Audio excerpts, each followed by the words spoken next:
Welcome to Raghavan naturopathy. आज बात करेंगे हाथ जो कांपता है, लोग प्राय सोच लेते हैं इसको पार्किंसन डिजीज है। ये जो हाथ कांपता है उसमें कुछ फाइन ट्रिमर होता है। ये बेसिकली सिंपैथेटिक स्टिमुलेशन या कोई सिंपल बीमारी से हो सकता है।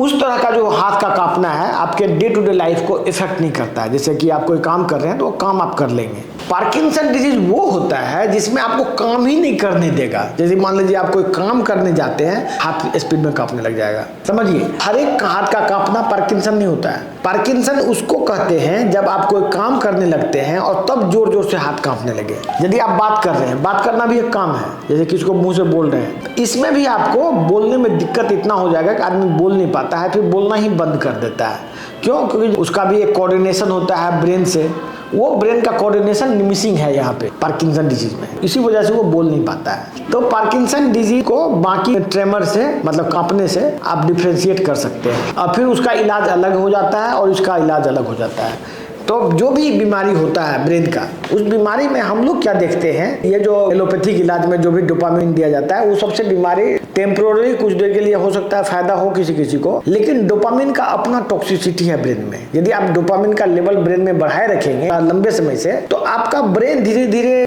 इनसेंसिटिव होते होते पूरा ब्रेन पैरालाइज कर जाएगा, पूरा मोटर न्यूरॉन्स पैरालाइज कर जाएगा, पैरालिसिस मार देगा एक्चुअली में। तो वो भी आप नहीं कर सकते। जैसे कि L dopa, methyl dopa, dopamine बराबर दे रहे हैं, एकदम रेकलेसली खा रहा है, ये टोटली रॉन्ग ट्रीटमेंट है।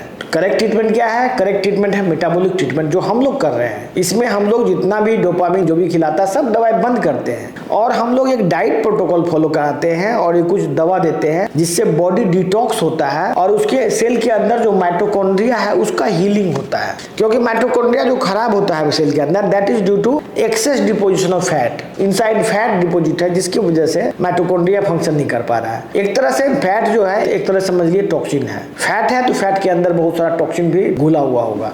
तो उसको जब हम डिटॉक्स करेंगे, जब बॉडी का डिटॉक्सिफिकेशन होगा, तब जाके माइटोकॉन्ड्रिया हेल्दी होगा और तब जाके आपका ऑटोमेटिक बीमारी ठीक होगा।